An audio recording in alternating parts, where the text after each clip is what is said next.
Hello students, आज के इस वीडियो लेक्चर में हम क्वेश्चन नंबर 4 जो डिस्टिंग्विश बिटवीन है उसके दो सब क्वेश्चंस 5 एंड 6 कंप्लीट करेंगे। एंड इसके बाद नेक्स्ट वीडियो लेक्चर में मैं आपके लिए 7 एंड 8 डिस्टिंग्विश बिटवीन एक्सप्लेन कर दूंगी कि आपको किस तरीके से लिखना है, नोट डाउन करना है। एंड अगर अभी तक आपने मेरे चैनल को सब्सक्राइब नहीं किया तो प्लीज़ चैनल को सब्सक्राइब कीजिए एंड चैनल लिंक अपने फ्रेंड्स के साथ शेयर करना मत भूलिएगा। वीडियो को लाइक ज़रूर कीजिएगा। So let's begin with coordinating and controlling. Coordinating and controlling. तो वेरी फर्स्ट हम मीनिंग के साथ स्टार्ट करेंगे कि कोऑर्डिनेटिंग का मतलब क्या है।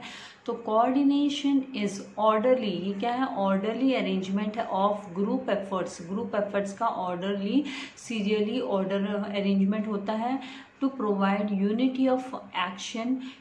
एक्शन को एक साथ मतलब कंप्लीट करने के लिए, उसमें यूनिटी बनी रहने के लिए in the pursuit of common goal. कोई भी ऑर्गेनाइजेशन का अपना एक कॉमन गोल होता है जिस गोल को अचीव करने के लिए हर एक लेवल के, हर एक मैनेजमेंट के लोगों को एक साथ आना पड़ता है, कोऑर्डिनेट करना पड़ता है। तो coordination is orderly arrangement of group efforts to provide unity of action in the pursuit of common goal।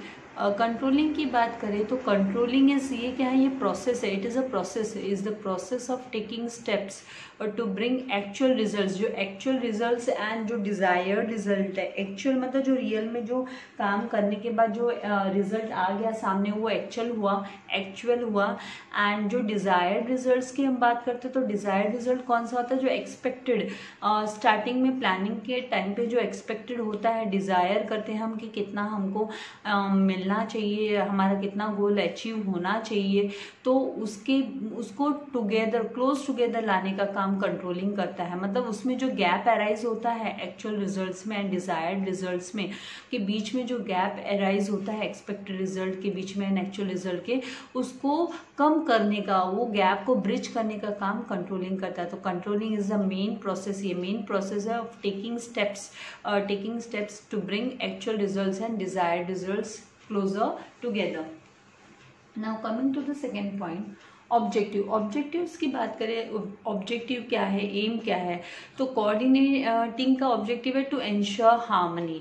ये है ना, प्रेम भाव बनाए रखने के लिए। कोऑर्डिनेशन क्यों, हार्मनी ऑफ एफर्ट्स, जो सबने है ना एफर्ट्स, अपने अपने एफर्ट्स दिए हैं कॉमन गोल को अचीव करने के लिए, तो उसमें शांति, उसमें प्रेम भाव बनाए रखने के लिए of the employee for smooth, ताकि है ना जो आगे जो वर्क है वो स्मूथली, काम का जो वो स्मूथली रन करते रहे। तो यहाँ पे टू एंश्योर हार्मनी, कोऑर्डिनेटिंग का मेन जो ऑब्जेक्टिव क्या है, तो वो है to ensure harmony of efforts of the employees for smooth functioning of organisation.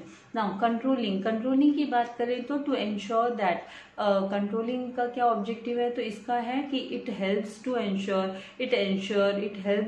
That objectives are achieved according to the plan. जिस तरीके से प्लानिंग हुई है उसी के हिसाब से है ना जो फर्म का जो ऑब्जेक्टिव है वो अचीव हो पाए।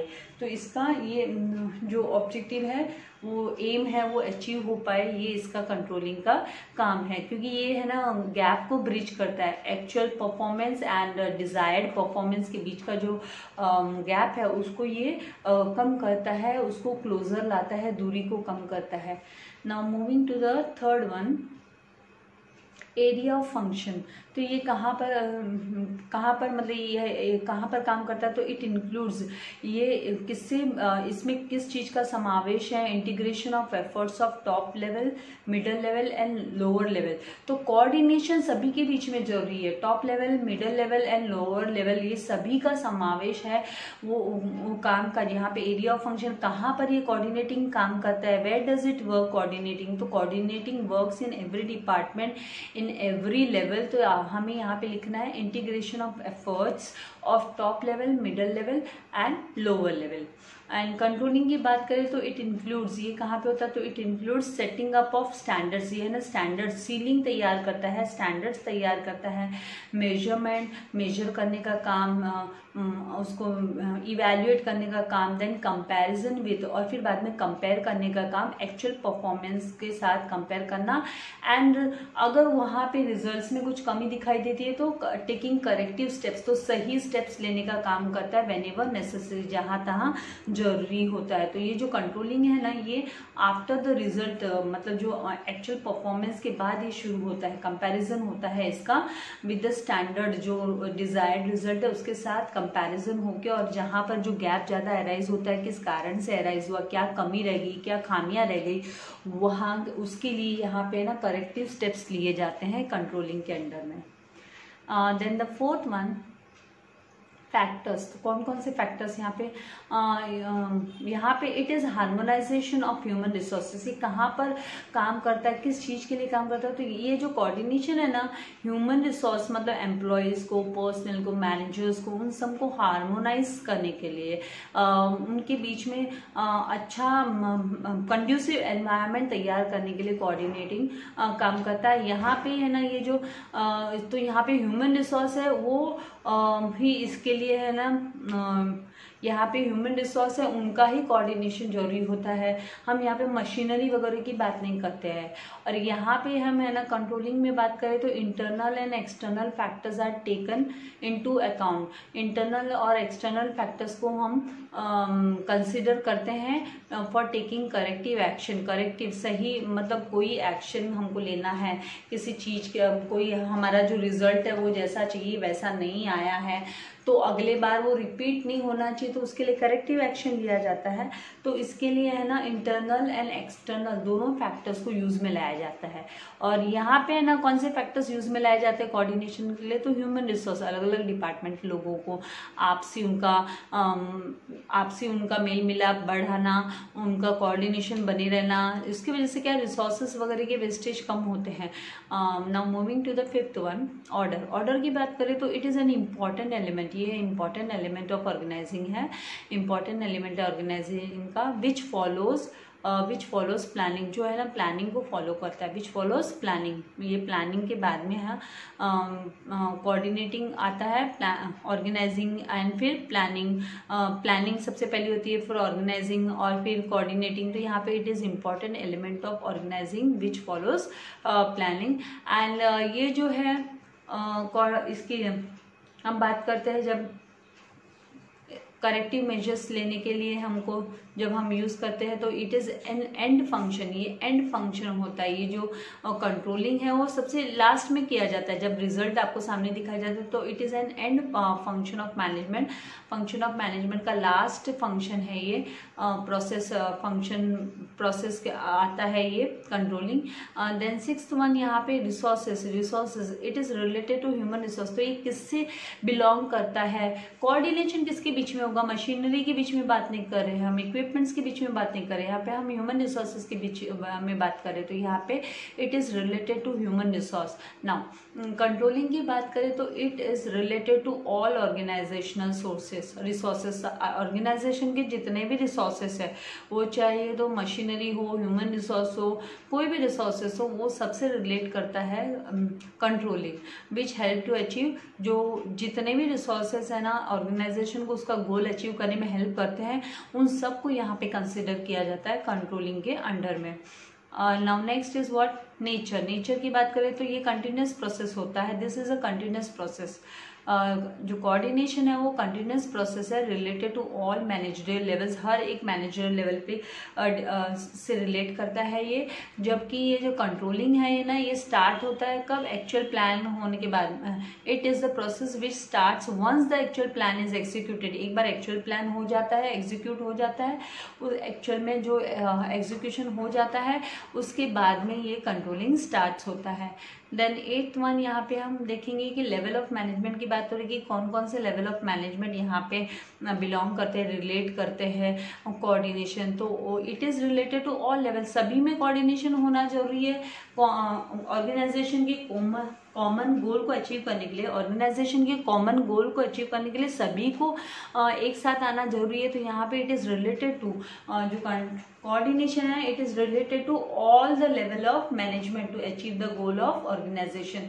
एंड कंट्रोलिंग की बात करें तो controlling top and middle level management are responsible. वो top level and middle level management होते हैं, वही रेस्पॉन्सिबल होते हैं फॉर कंट्रोलिंग द एक्टिविटीज को कंट्रोल करने के लिए। तो इस तरीके से आपको ये 8 पॉइंट्स आपको स्टडी करने हैं।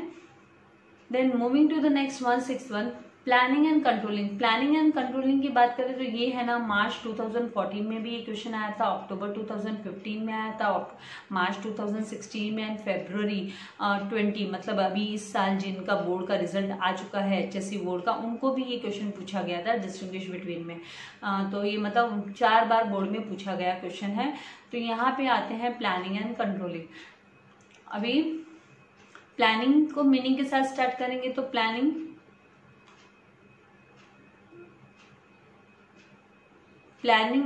Is deciding in advance. इसका मतलब होता है हम एडवांस में डिसाइड करते हैं व्हाट टू डू, क्या करना है, हाउ टू डू इट, कैसे इसे करना है, व्हेन टू डू इट, कब इसे करना है, and who is to do it, और कौन इसे करने वाला है।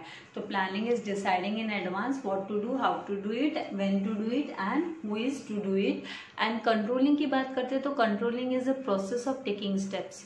कंट्रोलिंग क्या है, ये प्रोसेस है, ये जो स्टेप्स लेता है, it takes steps to bring actual results and desired results को क्लोजर लाने का काम करता है, वो कंट्रोलिंग है। तो controlling is the process of taking steps to bring actual results and desired results closer together. Now second point, objectives की बात करें तो प्लानिंग का ऑब्जेक्टिव क्या है, तो टू सेट गोल्स। इसका है काम क्या है, गोल सेट करना, तैयार करना, गोल्स तैयार करना, and choosing the means to achieve these goals. और इन गोल्स को, जो गोल्स तैयार होंगे प्लानिंग के टाइम पे, उनको अचीव करने के लिए जो भी जरिए हैं, मीन्स मतलब जरिए जो भी यूज में आने वाले हैं, उन सबको चूज करने का काम, सिलेक्शन का काम का है प्लानिंग। एंड कंट्रोलिंग क्या इंश्योर करता है, कौन सा ऑब्जेक्टिव इंश्योर करता है, तो it ensures that objectives are achieved according to the plan. एक बार जो प्लानिंग हो गई है, जो डिजायर्ड रिजल्ट की बात हुई है, उस डिजायर्ड रिजल्ट को अचीव करने का काम यहाँ पे ऑब्जेक्टिव कंट्रोलिंग का होता है। तो to ensure the objectives are achieved according to the plan. तो अकॉर्डिंग टू द प्लान हुआ है कि नहीं हुआ है काम, अगर नहीं हुआ है तो उसमें करेक्टिव मेजर्स लेना, स्टेप्स लेना, करेक्टिव स्टेप्स मतलब करेक्टिव मेजर्स लेना, करेक्टिव एक्शंस लेना। Now third one, area of function. Area of function की बात करें तो it includes setting objectives. Setting objectives को इंक्लूड करता है by identifying the ways of attaining the goal. Goal को अटेन करने के लिए वेज आइडेंटिफाई करना, मतलब पहचानना, and selecting the best plan, और बेस्ट प्लान को सिलेक्ट करने का काम करता है प्लानिंग। और यहाँ पे कंट्रोलिंग की बात करें तो it includes setting up of standards. ये है ना, स्टैंडर्ड्स को सेटअप करने का काम करता है, मेजरमेंट उनको इवेल्युएट करता है एंड कंपेयर करता है with the actual performance and taking corrective. Actual performance के साथ कंपेयर करते हैं, और अगर वो एक्चुअल परफॉर्मेंस है ना, वो है ना मैच नहीं करता है जब डिजायर्ड रिजल्ट से, मतलब जो इच्छा रखी थी कि क्या रिजल्ट आना चाहिए, उससे अगर वो मैच नहीं करता है तो है ना, यहाँ पे करेक्टिव स्टेप्स लिए जाते हैं जहां तहां जरूरत पड़ती है, whenever necessary, when and as and when it is required. तो करेक्टिव स्टेप्स लिए जाते हैं, करेक्टिव मेजर्स लिए जाते हैं, ताकि है ना एक्चुअल परफॉर्मेंस है और डिजायर्ड रिजल्ट उसमें कुछ ज्यादा डिफरेंस ना आए। Now moving to the next one, factors. अभी यहाँ पे कौन कौन से फैक्टर बिलोंग करते हैं प्लानिंग को लेके, तो internal and external factors are considered. Internal and external factors are considered. यहाँ पे इंटरनल एंड एक्सटर्नल फैक्टर्स है वो बिलोंग करते हैं किससे लेकर, प्लानिंग प्रोसेस को लेकर। इंटरनल और एक्सटर्नल दोनों को ही हमें यहाँ पे कंसिडर करना होता है प्लानिंग प्रोसेस में। एंड यहाँ पे करेक्टिव कंट्रोलिंग में internal and external factors are taken into account for corrective measures. और यहाँ पे इंटरनल एंड एक्सटर्नल फैक्टर्स को हम करेक्टिव एक्शन लेने के लिए, हम करेक्टिव एक्शन के लिए यूज करते हैं। यहाँ पे भी हम इंटरनल एक्सटर्नल फैक्टर्स को यूज करते हैं, but it is used in planning process, ये कंसीडर किया जाता है प्लानिंग प्रोसेस में। एंड यहाँ पर इंटरनल एक्सटर्नल फैक्टर्स है वो they are taken into consider, मतलब they are taken into account for corrective action के लिए लिया जाता है। तो दोनों में फर्क है, यहाँ पे प्लानिंग प्रोसेस के लिए, यहाँ पे करेक्टिव एक्शन के लिए यूज में आते हैं। नाउ ऑर्डर की बात करें तो it is the basic function और first basic function, it is the basic first function of management process. मतलब ऑर्डर बोले तो हम सीक्वेंस की बात करते हैं ना, यहाँ पे ऑर्डर मतलब किसी को ऑर्डर दिया वो नहीं, सीक्वेंस सीरियल वाइज अगर हम देखें तो सबसे पहला प्लानिंग फंक्शन ही होता है ना। मैनेजमेंट ऑफ फंक्शन का सबसे फर्स्ट फंक्शन कौन सा है? Planning. So it is the basic first function of management process and यहाँ पर it is the end function, ये सबसे लास्ट में, कंट्रोलिंग है वो सबसे लास्ट में होता है, तो it is an end function of management process. Then sixth one resources की बात करें तो planning is done as per the requirement, ये रिक्वायरमेंट के हिसाब से होता है। एंड अवेलेबिलिटी ऑफ रिसोर्सेज, और क्या क्या रिसोर्सेज अवेलेबल है ऑर्गेनाइजेशन के पास उसके ऊपर डिपेंड करता है। और कंट्रोलिंग है ये, it is related to all organizational, ये सारे के सारे ऑर्गेनाइजेशनल रिसोर्सेज, ह्यूमन रिसोर्स रहने दो, मटेरियल मशीनरीज कुछ भी, सारे के सारे रिसोर्सेज हैं which help to achieve goal of organization, उनसे रिलेट करता है। तो यहाँ पे सारे ऑल ऑर्गेनाइजेशनल रिसोर्सेज कंसिडर किया जाता है। और प्लानिंग के टाइम पे as per the requirement and availability, जितना जैसी हमको जरूरत है और जितने रिसोर्सेज अवेलेबल है उसके अकॉर्डिंगली ही फिर प्लानिंग होती है, उसके हिसाब से ही प्लानिंग होती है। Now moving to the next, nature की बात करें तो it is continuous in nature, ये कंटिन्यूस रहता है। ये एग्जिस्ट करता है in the whole life of organization, जब तक है ना ऑर्गेनाइजेशन का, जब तक कंपनी चलती है, जब तक कंपनी जिंदा है, चलती है, उसके पूरे लाइफ टाइम में ये कंटिन्यूसली है ना प्लानिंग तो चलती रहती है। तो ये कंटिन्यूस इन नेचर है। And it is a process which starts, ये कब स्टार्ट होता है controlling? It is the process which starts once the actual plan is executed, एक बार एक्चुअल प्लान को हमने एग्जीक्यूट किया कि नहीं किया, उसके बाद में एग्जीक्यूट करने के बाद में ही, उसको स्टार्ट करने के बाद में, एक्चुअल प्लान को स्टार्ट करने के बाद में ही हम एग्जीक्यूशन हो जाता है एक्चुअल प्लान का, उसके बाद में ही कंट्रोलिंग स्टार्ट होता है। क्योंकि हम जब डिफरेंस पाते हैं, कोई भी डिफरेंस आता है डिजायर्ड रिजल्ट में एंड एक्चुअल रिजल्ट में, तो यहाँ पे कंट्रोलिंग हमको है ना करेक्टिव एक्शन लेने होते हैं, has to take corrective actions. Now eighth one, level of management. हम लेवल ऑफ मैनेजमेंट की बात करें तो top management is concerned with planning the activities. तो टॉप लेवल मैनेजमेंट होता है जो, वो ही है ना रिलेटेड होता है, it is concerned, it is accountable with the planning the activities को प्लान करने का काम उन्हीं का होता है।